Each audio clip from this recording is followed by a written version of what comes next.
This is the Volta Adome Bridge, and it's been there for long, but actually from 2014 to 2015 it was rehabilitated. So this plaque was actually unveiled by His Excellency John Dramani Mahama. He was then the president of Ghana. This is the Adome Bridge. If you've ever visited here before, you would know it's such a lovely place.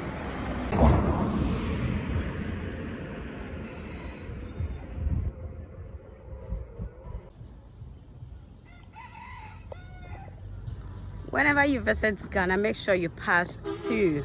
So if you are coming from Ho or wherever, you can actually use the Juapon Road to actually get to this place. So it's such a beautiful bridge, and it is so